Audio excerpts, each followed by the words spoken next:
ونسلم على رسوله النبي الكريم الرؤوف الرحيم. أما بعد فأعوذ بالله من الشيطان الرجيم. بسم الله الرحمن الرحيم. قد جاءكم برهان من ربكم. صدق الله مولانا العظيم. بلغنا رسول النبي الكريم الأمين. أما بعد بلغنا رسول النبي الكريم الأمين ونحن على ذلك من الشاهدين والشاكرين والحمد لله رب العالمين. الصلاة والسلام عليك يا رسول الله وعلى آلك وأصحابك يا حبيب الله يا صاحب الجمال ويا سيد البشر. بوجهك المنير لقد نور القمر. لا يمكن الثناء كما كان حقه بعد خدا بزرگ تھی قصہ مختصر. سامعین کرام، الحمدللہ اللہ تعالیٰ کا بے حد احسان ہے کہ آج ربیع الاول شریف کی 7ویں مجلس کے اندر ہم اللہ کے پیارے محبوب صلی اللہ علیہ وسلم کا ذکر خیر کرنے کے لیے جمع ہوئے.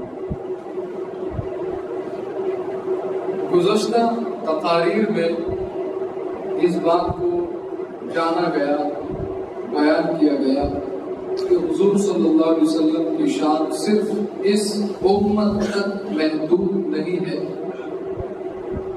بلکہ حضور صلی اللہ علیہ وسلم کی شان، آپ کی تعریف و توصیف یہ روز اول سے ہی اللہ عز و جل نے مخلوق پر واضح فرمائی، آشکارا فرمائی، مخلوق پر بیان فرمائی. مخلوق کو حضور صلی اللہ علیہ وسلم کی قدر و منزلت سے روز اول سے ہی اللہ تبارک و تعالیٰ نے آگاہ فرمایا. پچھلے دنوں میں ان تمام چیزوں کو ہم نے مختلف روایات اور آیتوں کے ذکر میں سننے کی کوشش کی تاکہ یہ بات واضح ہو جائے کہ ہمارے نبی صلی اللہ علیہ وسلم، آپ کی شان، آپ کی نبوت اور رسالت، اس کا چرچا کرنے والے، حضور صلی اللہ علیہ وسلم کا نام لینے والے صرف ہم ہی لوگ نہیں ہیں، بلکہ حضور صلی اللہ علیہ وسلم کی شان اتنی عرفہ اور اعلیٰ ہے کہ اللہ تبارک و تعالیٰ نے جہاں آپ صلی اللہ علیہ وسلم کی ذات کو سب سے پہلے تخلیق فرمایا، اول آپ کو پیدا کیا، صرف اتنا ہی نہیں بلکہ پھر اللہ تبارک و تعالیٰ نے ہر زمانے میں، ہر امت میں، ہر نبی، ہر رسول سے، یہاں تک کہ فرشتوں کے سامنے فرشتوں کو بھی حکم دیا، اور پھر جنت جسے مسلمانوں کے لیے بنایا گیا، اس جنت میں اللہ تبارک و تعالیٰ نے جب سے اسے پیدا کیا تب سے حضور صلی اللہ علیہ وسلم کا نام نامی، آپ کی تعریف، یہاں تک کہ حوض کوثر کو اللہ عز و جل نے پیدا کیا، اس کی کٹوروں پر حضور صلی اللہ علیہ وسلم کا نام اقدس ہی آج سے نہیں، جب سے یہ چیزیں پیدا کی گئی ہیں تب سے اللہ عز و جل نے لکھا ہے.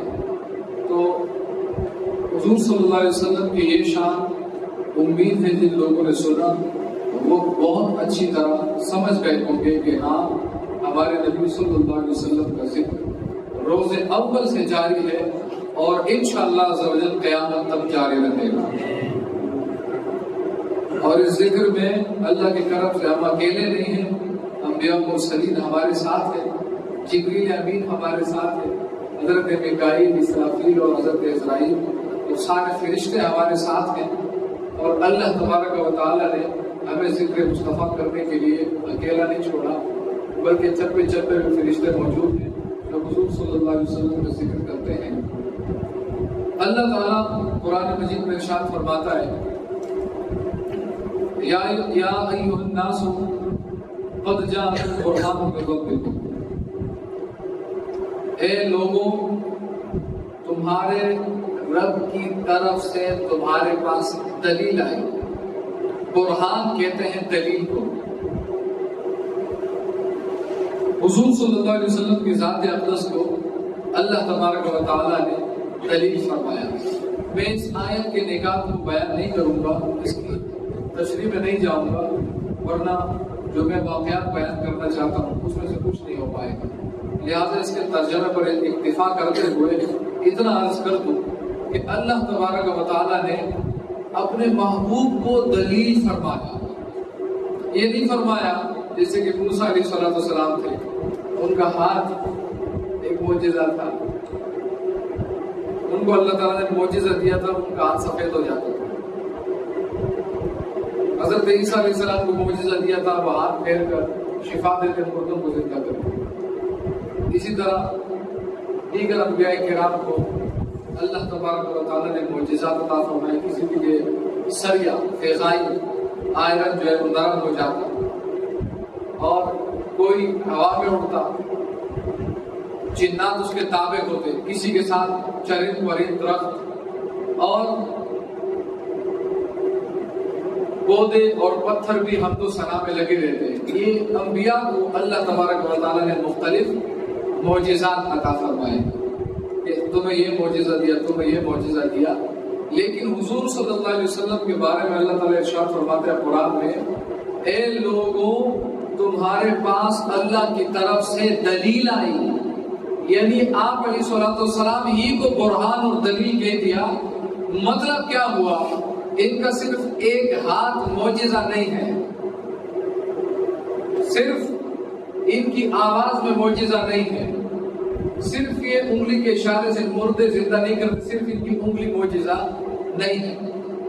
وہ ان کے لیے لوہا نرم ہوا تھا، ان کے پاؤں کے نیچے پتھر نرم ہو گئے، صرف ان کے پاؤں معجزہ نہیں ہے۔ ارشاد فرمایا قد جاءکم برہان من ربکم، یہ جو میرا پیارا مصطفیٰ صلی اللہ علیہ وسلم ہے یہ سراپا معجزہ ہے، سر سے لے کر پاؤں تک معجزہ ہی معجزہ۔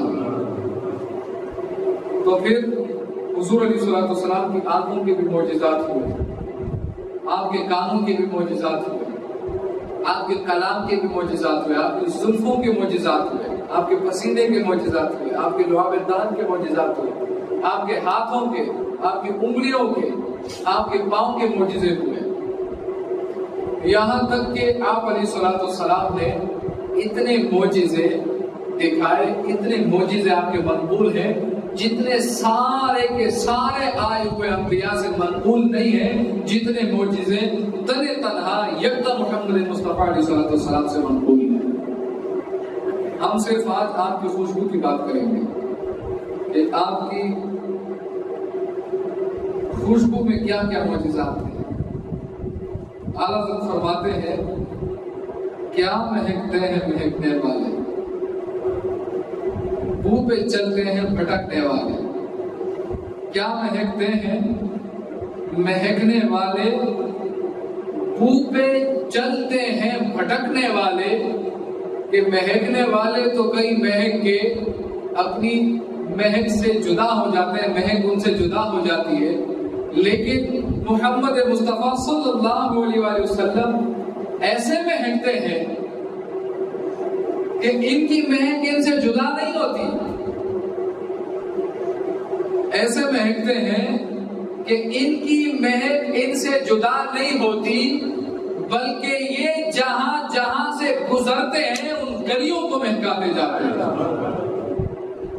کیا مہکتے ہیں مہکنے والے، بو پہ چلتے ہیں بھٹکنے والے، اور اعلیٰ فرماتے ہیں نا ان کی مہک نے دل کے غنچے کھلا دیے ہیں، جس راہ چل گئے ہیں کوچے بسا دیے ہیں۔ یہ ایسے نہیں فرمایا، ایک حدیث میں ہے کہ صحابہ کرام جب حضور صلی اللہ علیہ وسلم کو نہ پاتے گھر میں، پھر پوچھتے نہیں کسی سے کہ تمہیں پتا ہے حضور علیہ السلام کہاں ہے؟ جب وہ آپ کو گھر میں نہ پاتے تو پھر آپ کی خوشبو سونگنا شروع کر دیتے تھے. خوشبو سونگتے سونگتے خوشبو بتاتی تھی کہ آپ رائٹ کو چلو، پھر خوشبو بتاتی تھی آپ لیفٹ کو چلو، پھر خوشبو بتاتی تھی آپ سیدھے چلتے جاؤ. وہ خوشبو سونگتے سونگتے چلتے رہتے. جب وہ خوشبو قریب ہو جاتی ان کو نظر آتا کہ والضحا کے چہرے والے، واللیل کی زلفوں والے ایک مقام کو بلکہ سارے عالم کو مہکاتے ہوئے سامنے موجود ہیں. وہ خوشبو سونگتے سونگتے پہنچ جاتے. تو یہ چھوٹی موٹی فضیلت نہیں ہے. آپ اس شان میں یکتا ہے کہ اللہ تبارک و تعالی نے آپ کے صرف پسینے کے اندر خوشبو نہیں رکھی. کچھ لوگ بیان کرتے ہیں کہ آپ کے پسینے میں خوشبو تھی. صرف پسینے میں خوشبو نہیں تھی، آپ کے پورے جسم کے ساتھ آپ اگر کسی کو مس کرتے تھے، مثال کے طور پہ ایک صحابی بیمار تھے اور انہوں نے شکایت کی کہ یا رسول اللہ میرے جسم پر گرمی کی وجہ سے دانے نکل آئے. ان کی 4 بیویاں تھیں. کتنی؟ 4. وہ 4 بیویاں روز کوئی نہ کوئی خوشبو لگا کر آ جاتی اور سوچتی تھی کہ آج تو شوہر سے میری خوشبو زیادہ مہکے گی. اسے پتہ نہیں تھا کہ وہ شوہر مہکتا نہیں ہے، اسے تو مہکایا گیا ہے. وہ مہکتا نہیں ہے، اسے مہکایا گیا ہے. وہ طرح طرح کی خوشبو لگا کے آ جاتی کہ آج شوہر سے ہماری خوشبو زیادہ مہکے گی. لیکن جب وہ اپنے شوہر کے قریب آتی تو وہ کوئی لاجواب، کوئی بڑی بہترین قسم کی خوشبو ان سے آ رہی ہوتی. وہ سوچنے لگ جاتی کہ ایسی خوشبو تو کبھی نہیں سونگی، کسی شوق سے ملتی ہی نہیں ہے. ہم نے کہاں سے خوشبوئیں منگا کے یوز کر کے سیاوی کر کے استعمال کر کے دیکھ لی، کس نام کی خوشبو استعمال کر کے دیکھ لی. آج تو اس سے پوچھیں گے کہ تو کون سی خوشبو لگاتا ہے ہم سے چھپا کے. ذرا بتائیے نا، آپ کون سی خوشبو لگاتے ہیں چھپا کے؟ پوچھ ڈالا، فرمانے لگے میں خوشبو نہیں استعمال کرتا، میں تو بس حضور علیہ السلام کی بارگاہ میں حاضر تھا. میں نے شکایت کی یا رسول اللہ میرے جسم پر گرمی کی وجہ سے دانے نکل آئے ہیں. حضور علیہ السلام نے ارشاد فرمایا جسم پر سے کپڑے کو ہٹاؤ. جہاں جہاں دانے تھے میں نے کپڑے کو ہٹایا. حضور علیہ السلام نے اپنا دست اقدس میرے جسم کے بیمار حصوں پر پھیرا. وہ بیماری تو ختم ہونی ہی تھی، وہ ختم ہو گئی کہ جان مسیح نے جو چھوا تھا، جان مسیح کے دست کرم نے جو چھوا تھا، بیماری تو ختم ہونی تھی. میری بیویوں یہ محمد مصطفیٰ کے دست اقدس کی خوشبو ہے جو ساری خوشبوؤں سے اعلیٰ ہے. اس لیے تم نے طرح طرح کی خوشبو استعمال کر لی، ساری خوشبوئیں پیچھے رہ جاتی ہیں، محمد کی خوشبو سب سے آگے ہے. اگر یوں کہو تو غلط نہ ہوگا کہ یہ خوشبو جب کسی کو مہکاتی ہے پھر جہاں کی ساری خوشبوئیں نہیں بلکہ جنت کی ساری بہاریں بھی آگے بھیک مانگنا شروع کر دیتی ہے کہ ہمیں بھی مہکا دیجیے. اب اعلیٰ حضرت کا شعر سنیے. اعلیٰ حضرت رحمت اللہ تعالی علیہ کا یہ بڑا ہی پیارا شعر ہے. یہاں اعلیٰ حضرت کے ذہن کو دیکھیے. آپ ارشاد فرماتے ہیں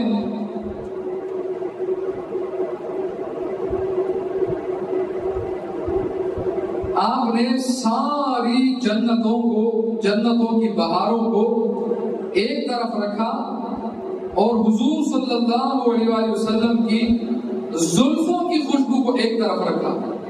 پھر ارشاد فرمایا بزم ثنائے زلف میں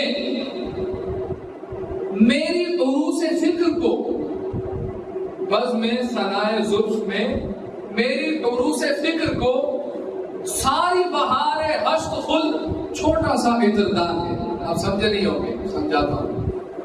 فرماتے ہیں بزم ثنائے زلف میں حضور علیہ الصلوۃ والسلام کی زلفوں کی تعریف میں جو بزم ہم نے سجائی، جو محفل سجائی، بزم ثنائے زلف میں میری عروس فکر کو، میری سوچ کی جو دلہن ہے نا، عروس کا ایک معنی دلہن کا ہے، میں دلہن ہی کا معنی کرتا ہوں، شعر زیادہ خوبصورت اسے لگتا ہے. بزم ثنائے زلف میں حضور علیہ الصلوۃ والسلام کی زلفوں کی ثنا میں جو محفل سجائی گئی، اس محفل میں میری عروس فکر کو جب میرے ذہن کی دلہن نے سوچا کہ نبی علیہ الصلوۃ والسلام کی زلفوں کی جو خوشبو ہے یہ کیسی ہے، جب میری عقل کی دلہن نے سوچا کہ زلف یار کی خوشبو کیسی ہے، تو میری عقل کہنے لگی ساری بہار حشت خلد، ساری بہار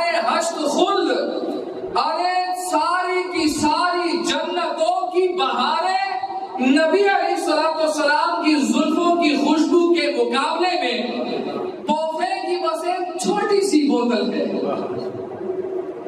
ساری بہار حشت خلد چھوٹا سا عطردار ہے. یہ تو ایک چھوٹی سی عطر کی خوشبو ہے. ساری بہار حشت خلد اعلیٰ حضرت جب تعریف فرماتے ہیں نا تو وہاں سے اٹھاتے ہیں اور وہاں جا کے لگاتے ہیں کہ اگر ختم اللہ علی قلوبہم نہ ہو، کہ اگر دل و نظر پر اللہ تعالیٰ نے مہر نہ لگا دی ہو تو پھر دل اور دل کے اندر موجود جو جوش ایمانی اور جذبہ اسلامی ہے وہ نکل کے چیخ چیخ کے پکارتا ہے کہ اعلیٰ حضرت کو کچھ نہ کہنا، وہ بڑے عاشق رسول تھے. بس اگر بصارت اور بصیرت پر مہر نہ لگی ہو تو اعلیٰ حضرت کو کوئی کبھی بھی کسی بھی وقت آپ کے کسی بھی انداز سے کسی قول و فعل سے غلط بول ہی نہیں سکتا، سوائے بصارت و بصیرت والے جن کی بصارت و بصیرت پر اللہ تعالیٰ نے مہر لگا دی ہے. اور اعلیٰ حضرت پھر جب حضور علیہ الصلوۃ والسلام کی تعریف کرتے ہیں، ارشاد فرماتے ہیں، میں پہلے آپ کو حدیث سناتا ہوں. وہ ایک عورت، ایک شخص آیا حضور علیہ الصلوۃ والسلام کی بارگاہ میں. آپ دیکھنا کہ لوگوں کا ذہن کیا تھا حضور علیہ الصلوۃ والسلام کے بارے میں، وہ اپنا ذہن کیا رکھتے تھے. ایسے ہی نہیں اعلیٰ حضرت نے فرما دیا واہ کیا جود و کرم ہے شاید بتا تیرا، نہیں سنتا ہی نہیں مانگنے والا تیرا. یہ وہ جود و سخا ہے کہ جو بھی آتے ہیں وہ نہیں سنتا، ہر کسی کو عطا فرماتے ہیں، ہر کسی کی جھولی بھرتے ہیں. ایک شخص کیا لینے آیا ہے؟ بیٹی کی خوشبو، بیٹی کی شادی ہے، اور آ کے عرض کرتا ہے یا رسول اللہ خوشبو نہیں ہے میرے پاس، بیٹی کو دینی ہے. ہم جیسا کوئی آدمی بولے یار میں تجھے کیا کافے بیچنے والا لگتا ہوں، جاؤ کسی شاپ والے کے پاس جاؤ جو کافے بیچتا ہے، لیکن نہیں سنتا ہی نہیں مانگنے والا تیرا. آپ کا مانگنے والا نہیں سنتا ہی نہیں. ارشاد فرمایا بوتل لاؤ. ایک بوتل منگوائی، آپ کو کثرت سے پسینہ آیا کرتا تھا. بوتل منگوائی اور پسینہ نچوڑنا شروع کیا، نچوڑتے رہے یاد کر کے بوتل بھر گئی. پھر وہ لکڑی عطا فرمائی. ارشاد فرمایا جاؤ اپنی بیٹی سے کہنا کہ اس سے خوشبو لگایا کرے. اور وہ شخص ایسا تھا، عقیدہ دیکھو لوگوں کا، اور جنہوں نے حضور علیہ الصلوۃ والسلام کو دیکھا ہے، اگر ان کے سامنے کوئی آپ علیہ الصلوۃ والسلام کی ادنا سی گستاخی کرتا تو پھر آپ حضرت عمر رضی اللہ تعالیٰ عنہ کا واقعہ سنا ہے کہ انہوں نے کہا ساری باتیں بعد میں ابھی بتاتا ہوں تجھے، آئے اور گردن اڑا دی. اس کی وجہ کیا تھی؟ اس کی وجہ یہ تھی کہ اس رب کے شاہکار کو وہ اپنی آنکھوں سے دیکھتے تھے. اس رب کے شاہکار کو وہ اپنی آنکھوں سے دیکھتے تھے کہ ان کے ہاتھ بھی کمال، ان کی آنکھیں بھی کمال، ان کے لب بھی کمال، ان کا لعاب دہن بھی کمال. اور ان کے افعال سے، ان کے آداب سے ایسا لگتا ہے کہ وہ یہ سمجھتے تھے کہ کمال کو تو اللہ عز و جل نے پیدا ہی اپنے محبوب علیہ الصلوۃ والسلام کو دیکھ کے کیا ہے۔ کمال آپ علیہ الصلوۃ والسلام کو پیدا کرنے کے بعد اللہ عز و جل نے کمال کو پیدا کیا کہ محبوب تیرے سب کے کمال کو پیدا کر رہا ہوں اور تیرے سب کے لوگوں کو کمال عطا فرماؤں۔ کوئی یہ نہ سمجھے میرا مطلب ہے کہ اللہ تعالیٰ کو کمال کا پتہ نہیں تھا، آپ کو دیکھ کے معاذ اللہ کمال کو پیدا کیا۔ مطلب یہ تھا کہ اللہ عز و جل نے اپنے محبوب کو پیدا کیا، پھر دیکھا کہ یہ تو بڑا ہی سوڑا ہے اور بڑا ہی خوبصورت ہے، پھر آپ کے صدقے کمال پیدا فرما کے دوسروں کو کمال عطا فرمایا۔ وہ گیا اور اپنی بیٹی کو خوشبو لگائی۔ جب خوشبو لگائی، میں نہیں کہتا ہوں، یہ مدارج النبوہ کتاب میرے سامنے ہے، کسی